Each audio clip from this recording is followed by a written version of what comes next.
जुन्नर तालुक्यातील काळवाडी जे गाव आहे त्या गावामध्ये आपण पाहतो हा जो ट्रक आहे ह्या ट्रकमध्ये निकृष्ट दर्जाचं जे काय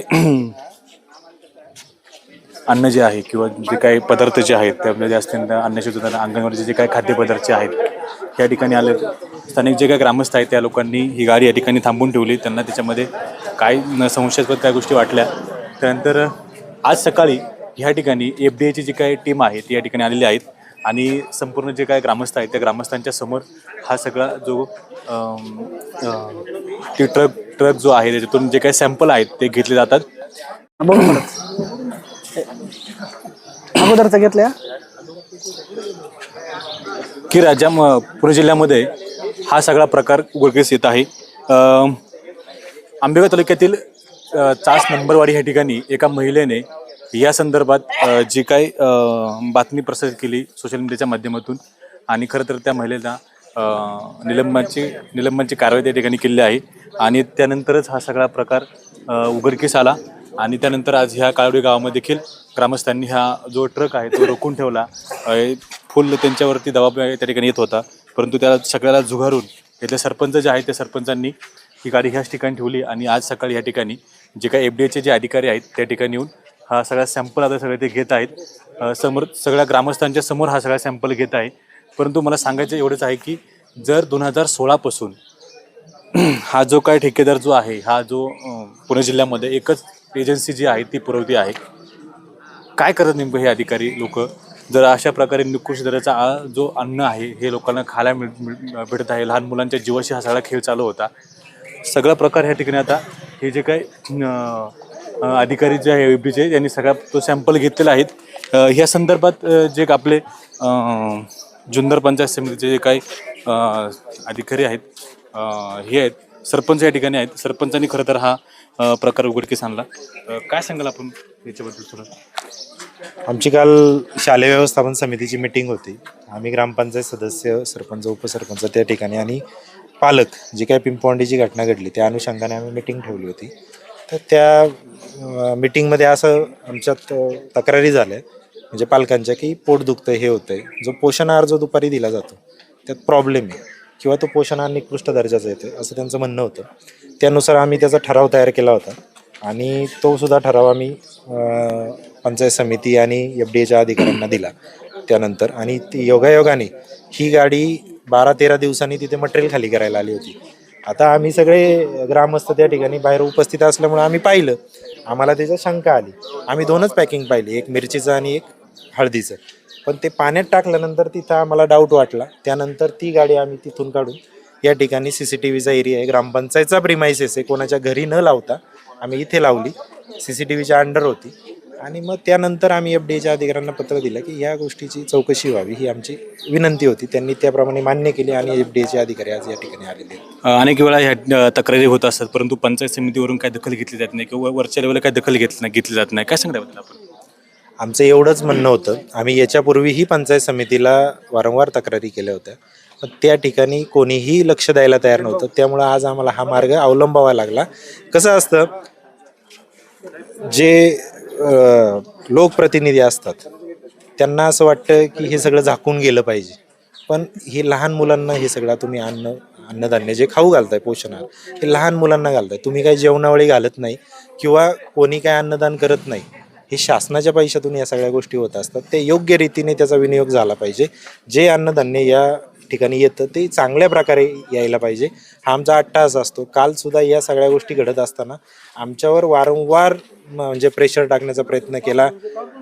सगळ्या प्रकारे त्यांनी साम दाम दंड भेद सगळा वापरायचा प्रयत्न केला पण आमचे गावकरी कधीच झुकणार नाही आणि काळवाडीतली एकी आम्ही तुटून देणार नाही. आमच्या एकीलाही त्यांनी तडा घालण्याचा प्रयत्न केलेला आहे पण त्यांनी काही फरक पडत नाही. जे सत्य आहे आमची एवढीच अपेक्षा आहे की जे सत्य आहे ते बाहेर आलं पाहिजे. तुम्हाला आपण काय कोण आलते तुम्ही स्टेटस ठेवलं होतं काहीतरी कोण लोकप्रतिनिधी काय नाव सांगाल तुम्ही?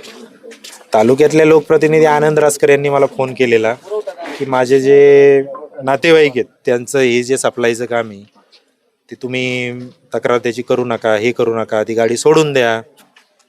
आणि जेव्हा मी त्यांना नाही म्हणून सांगितलं नाही जमणार. शेवटी हा माझ्या एकट्याचा निर्णय नाही. माझा निर्णय मी गावकऱ्यांशी बांध दिले. माझ्यासोबत जे गाव काम करते त्यांना मी विश्वासात घेतल्याशिवाय कधीच आयुष्यात पुढे जाऊ शकत नाही. त्यामुळं त्यांना मी स्पष्टपणे सांगितलं. त्याच्यानंतर त्यांचा रिप्लाय असा आहे, तुम्ही पिंपळवंडीत कसे येता आम्ही पाहू. म्हटलं ठीक आहे, काय अडचण नाही. खरं तर हा जो काही विधानसभा मतदारसंघ आहे, स्थानिक नेते जे आहेत शरददादा सोनवणे यांचा मतदारसंघ आहे आणि खासदार डॉक्टर अमोल कोल्हे यांच्याच मतदारसंघामध्ये असं घडतंय. या दोन्ही नेत्यांशी तुम्ही संपर्क साधला होता का किंवा फोन करून त्यांना सांगितलं होतं का असं असं घडतंय? हां, खासदार साहेबांशी माझं काही कॉन्टॅक्ट झालेलं नाही, पण आमदार साहेबांशी याबाबत चर्चा झालेली आहे. त्यांनी योग्य प्रतिसाद दिलेला आहे आणि त्यांनी मान्य केलेलं आहे. फक्त त्यांचं म्हणणं असं आहे की कायदेशीर मार्गाने तुम्ही जा. ठीक आहे, आम्हीच कायदेशीर मार्गाने जाणारी माणसं आहे, आम्हाला कायदा पाळायला आवडतो. त्यामुळं आम्ही कायदेशीर मार्गाने जाऊनच आज FDAच्या अधिकाऱ्यांना असेल किंवा सगळ्यांना आम्ही सरपंच असतील, सदस्य असतील किंवा उपसरपंच आमचे बाबासाहेब वामन त्या ठिकाणी किंवा आमचे ग्रामसेवक आहेत, आम्ही सगळ्यांनी कायदेशीर मार्गाने जायचं ठरवलं आहे. ठीक आहे, यांचा रिपोर्ट कधीपर्यंत येतो याची आम्ही वाट पाहणार आहे आणि सायमल्टेनियसली आम्ही पंचायत समितीच्या अधिकाऱ्यांसमोर तुमच्या चित्रीकरणात आम्ही त्याचे जसे FDAने सॅम्पल घेतलेले आहेत तसेच आम्ही या प्रमाणात सॅम्पल घेणार आहोत. आणि आमची दुसरी एक विनंती आहे, आमचं गाव आमचा निर्णय घ्यायला सक्षम आहे. त्यामुळे एवढीच बाहेरच्या लोकांना एवढीच विनंती की आमच्यावर कोणत्याही प्रकारचा दबाव टाकण्यात येऊ नये. आम्ही जर काही चुकीचं करत असू तर आम्हाला समजून सांगा, आमची चूक असेल त्या ठिकाणी दाखवून द्या, आम्ही कोणाला त्रास देतो हे दाखवून द्या. पण विनाकारण आमच्यावर एलिगेशन करणं, आमच्यावर जे की एक नाव तुम्हाला सांगितलं असे भरपूर मला फोन आले. त्यांनी त्यांचं गाव सक्षमपणे सांभाळावं, त्यांना शुभेच्छा आहेत. पण काळवाडी सांभाळायला किंवा आमची ग्रामस्थ आमचं गाव चालवायला सक्षम आहेत, एवढाच संदेश मला त्यांना द्यायचा. तुम्हाला काय सांगायचं सर? यामध्ये मी जास्त काही बोलणार नाही, परंतु ही जी शालेय पोषण आहार जी योजना आहे ती गेली 20-25 वर्षापासून चालू आहे. पण त्याच्यामध्ये जो निकृष्ट मालाचा पुरवठा आहे तो सातत्याने त्या ठिकाणी होत राहत आहे. मी या स्थापनेमध्ये 20 वर्ष सेवा केलेली आहे, पण तक्रार द्यायला ना कर्मचारी कुणी येत नाही, पुढे अधिकारी वर्ग कुणी येत नाही. आणि त्यामुळं हे जे काय काळबेरं चाललंय हे आहे असं झाकून चाललेलं आहे.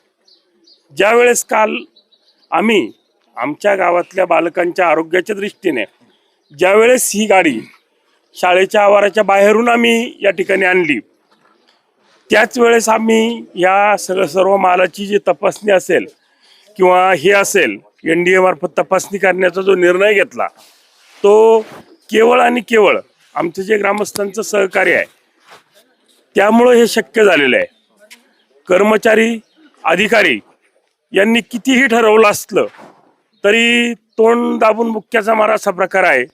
कुठलाही कर्मचारी किंवा अधिकारी ही जी योजना आहे हिच्याबद्दल जरी त्याच्या डोळ्याला समोर चुकीचं दिसत असेल, तो माल खराब असेल, तरीच तो स्वतःच्या बचावासाठी कधीच अशा प्रकारची तक्रार कुठल्याही ठिकाणी करत नाही किंवा केली जात नाही.